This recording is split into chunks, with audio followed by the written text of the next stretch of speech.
Hey y'all, welcome to Southern Girl Studios. Today we're making these cute ghosts and I've got the boys helping me today, so it's always fun doing art crafts with them. So here's my supplies. I'm using Mod Podge mixed with water half and half, but you can use any other kind of medium that will dry stiff.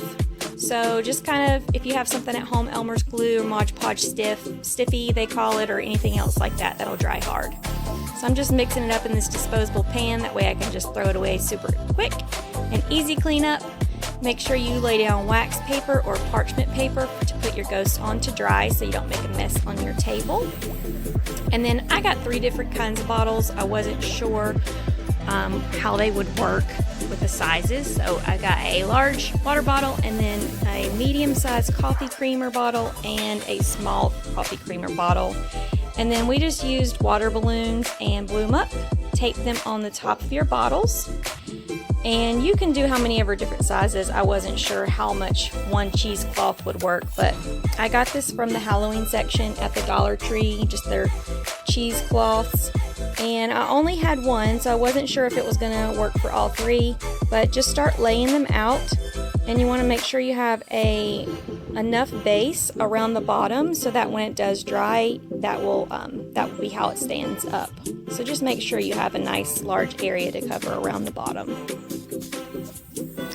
And then you can just lay it on top of all of your bottles that you're using, and you can make them as big or as small as you want to. I wanted to do a daddy, a mommy, and a baby one. And because the cheesecloth only worked for 2 large ones, I had the spider webs hanging out from the Dollar Tree too, and I thought, well, let me just try it and see if it would make a cute ghost too. So this is just an experiment to see if it works or not. So this is the baby one, this is a smaller one, and I'm just kind of stretching it to see if it, will actually stand up. So once you have all of those measured out and cut, you're just going to stick those bad boys into that glue mixture and just work it in really, really good. Make sure all of the cloth is super wet. And I squeezed the excess off, that way I didn't have a big sloppy mess and it would dry a little bit faster, but make sure you coat it really, really well. Then lay it over top of your balloon and bottle and just spread it out and make sure you have a good base. If you don't spread it out before it dries, it won't stand up. So just make sure you do that really, really well. Kind of just get it exactly how you want it. And I wanted to make this one the mommy one, so of course I had to add a little bit of sparkle with some silver glitter. And make sure you add this, if you want to add this, before it dries so that it sticks into the glue mixture.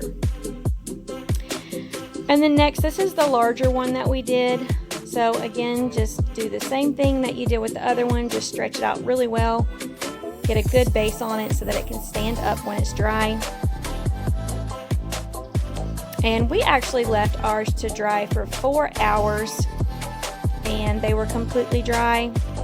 This was the last little bit of cheesecloth that came from that one piece, and I just draped it over the smaller one just to give it a little bit more of a base for the spiderweb one. So the spiderweb actually took a lot more of the Mod Podge mixture up, so I had to make a little bit more, but it soaks up a ton. So just work it in there really, really good and make sure there's no dry spots.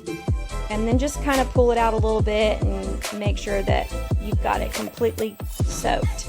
And I knew this one was going to take a little bit longer to dry, so I just stuck a fan in front of it because it was a lot more wet than the other ones. So just drape it over again and just keep stretching it and pulling it. Make sure you've got a good base on that one as well. And here they are while they're drying, 4 hours. And next we're just gonna pop the balloons and see how they turned out. And they were perfect. They are so cute. They stood straight up. So I just wanted to stick some eyes on them. You can use googly eyes. I just cut some construction paper out and glued them right on. I did notice when I was doing this, the more I played with the fabric, the less stiff it got because it was stretching the glue out. So just be careful not to mess with them too much or they will start to fall over. If they do, you can hit them with some spray starch or some hairspray and it'll just keep them a little bit more stiff for you. But mine did fine. So this is a spider web one. I think it turned out pretty cute too. I like the other ones a little bit better just because they are a little bit more ghost-like, but if you don't have the cheesecloth, this is a good option for you too. And I think this little guy turned out cute. I love the sparkles on the mommy one. It just gives it a little bit of a glam. Of course we like the glam. But aren't these adorable? I love it. This is such a great craft to do by yourself, with your girlfriends, or with your kids. Get your house decorated for Halloween, and I hope all of y'all try it. But thanks for hanging out with me, and I'll see you next time.